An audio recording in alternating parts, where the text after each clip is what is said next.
This is Art Television.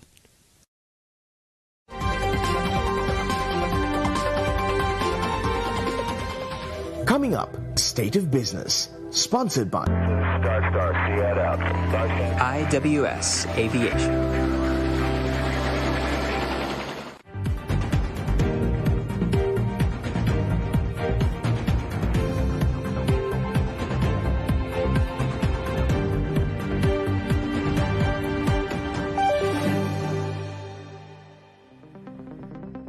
Good evening and welcome to State of Business on Art Television. I am Chavika Samarasinghe. Let's have a look at the headlines. Government commences support discussions with the World Bank. Central Bank publishes highlights on economic developments. News in detail.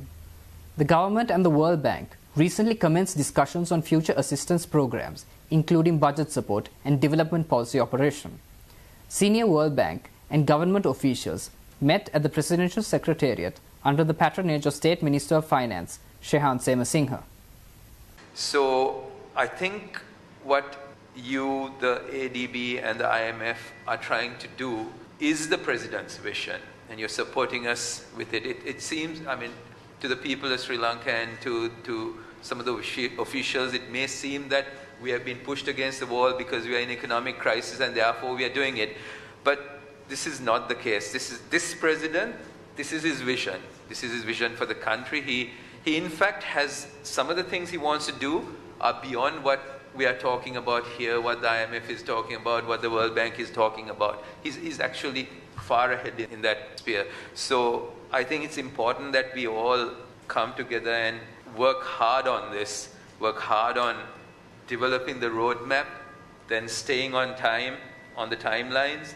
But like Dr. Samaratunga and ST said at the beginning, this is not the final product. At the end of the 2 weeks, we will come up with the final product. And as we go along, we will probably speed things up where we can and try not to fall behind as much as possible on others and move on. So let's all put our heads together and get working on this is my request, because I feel this is the opportunity for the country to stabilize economically, to have a solid framework, a policy framework, and to go into growth that we need. And as a country, we have that potential.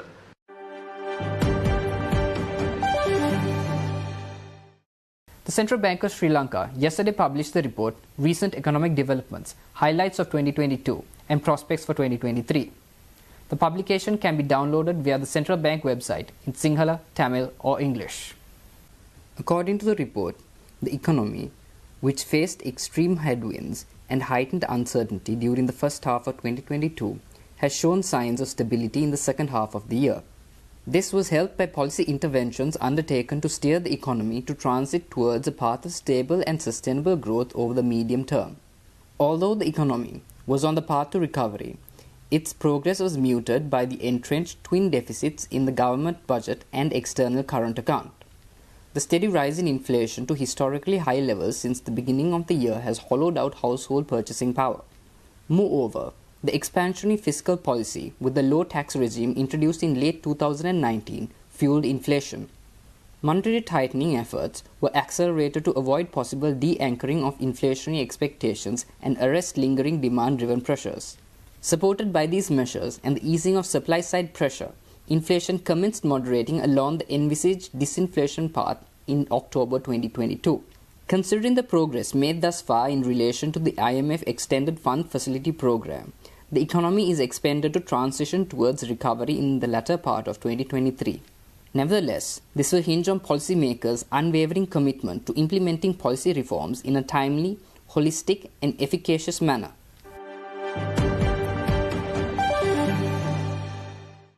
Minister of Tourism, Harin Fernando, revealed short and long-term plans to revive the tourism sector by attracting tourists with deep pockets from regional powerhouses like India. Minister Fernando discussed these targets during a recent interview with Richard Quest on the CNN Business Travel Show. Quest means business. Sri Lanka is one of those tourism industries or bureaus that's very respected, extremely experienced. You have a mature or not huge tourism market for long-haul destinations, a luxury end side. How are you going to rebuild that and the confidence of it? Well, see, the industry is stronger. The hoteliers, the travel agents are quite there for some long times and long histories with them. So for them, they've gone through Sri Lanka, have gone through a 30-year civil war, they've bounced back. It has kept going back and forth, back and forth. But it was unfortunate, a series of efforts, like you said, from 2019, come 2018 was our best year, and then comes 2019, the Easter bombing. From there on was the pandemic, then the political and the financial crisis.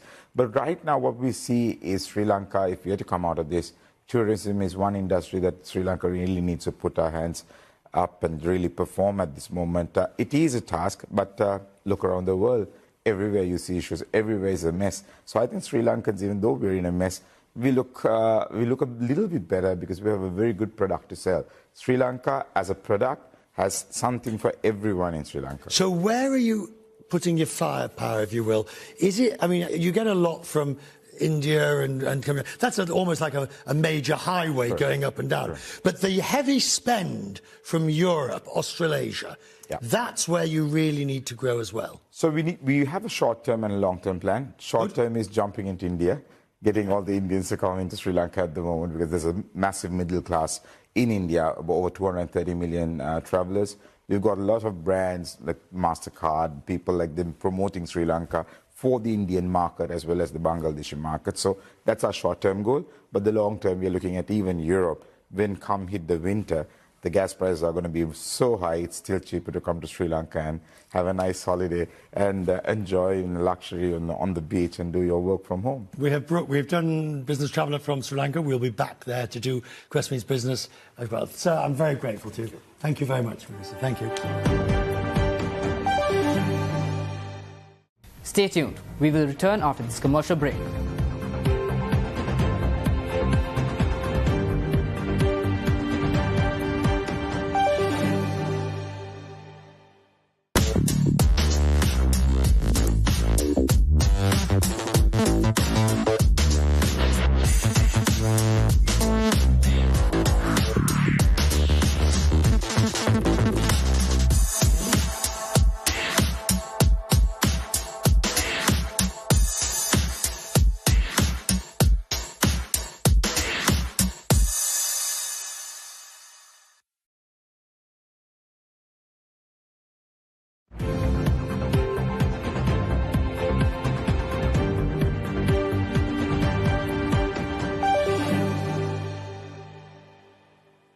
Welcome back.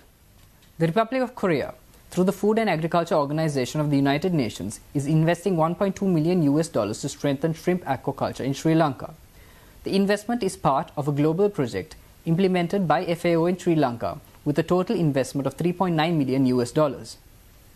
The project will be implemented over a 3-year period to ensure effective biosecurity in shrimp farming aquaculture through digital technology.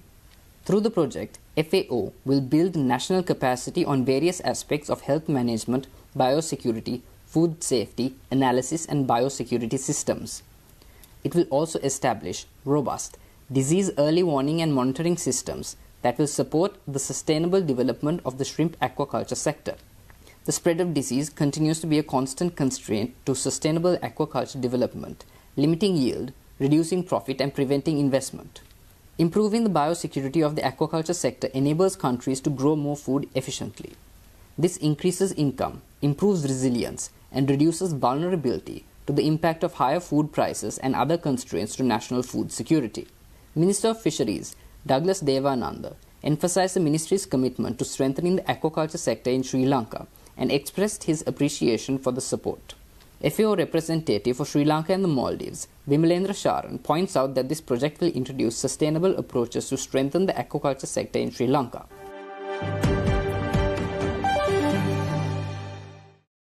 The Ministry of Industry has planned to prepare a series of guidelines regarding the use of electric vehicles in Sri Lanka.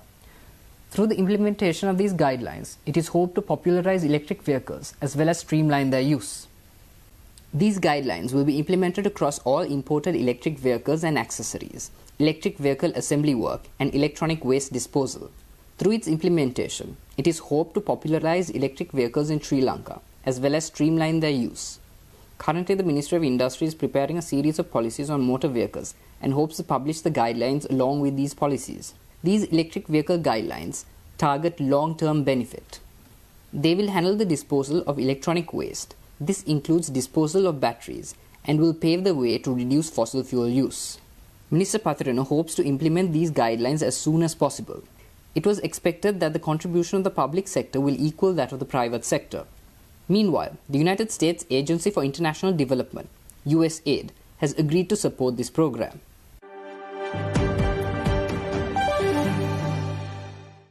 Fitch Ratings says that there is a notable rise in bond buyback by Asia Pacific corporates since the second half of 2022. It maintains that this highlights the trend of embarking increasingly on opportunistic tender offers to reduce interest expenses and improve balance sheets as rates rise. 18 Asia Pacific corporates have announced tender offers to partially repurchase their combined 46 outstanding bonds so far during the second half of 2022. This compares with 17 competing tender offers on their combined 20 outstanding bonds during the first half of 2022. Notably, the 31 bonds tendered so far during the fourth quarter of 2022 is already a quarterly record. Fitch also believes that a wider group of Asia-Pacific corporates is quietly repurchasing minor portions of their bonds without making official tender offers. Corporates are taking advantage of the 5 to 25% price discount on their bonds to reduce expenses.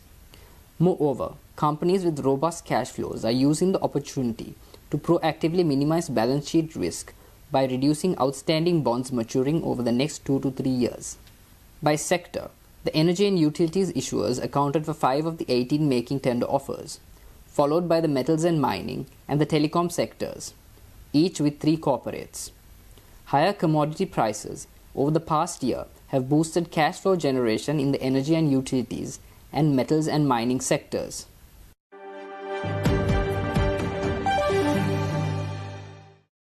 Stay tuned for the stock update.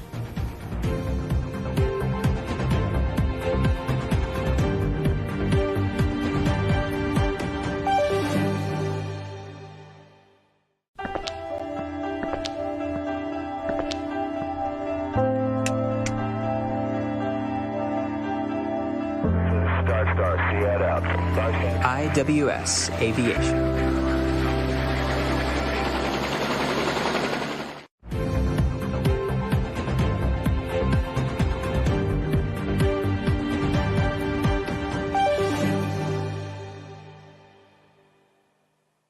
Welcome back. Trading at Colombo Stock Exchange ended on positive notes today. The all-share price index gained 29.12 points to close at 8,322.62, and the S&P SL20 gained 18.7 points to close at 2,560.28. The turnover was 2.3 billion rupees and over 66 million shares were traded. Up next are forex rates.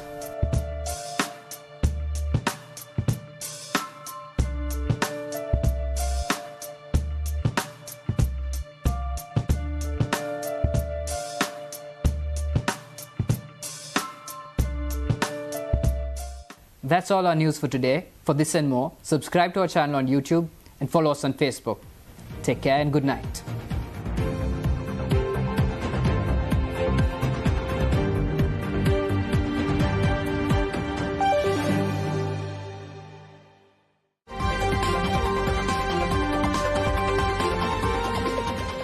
State of Business was sponsored by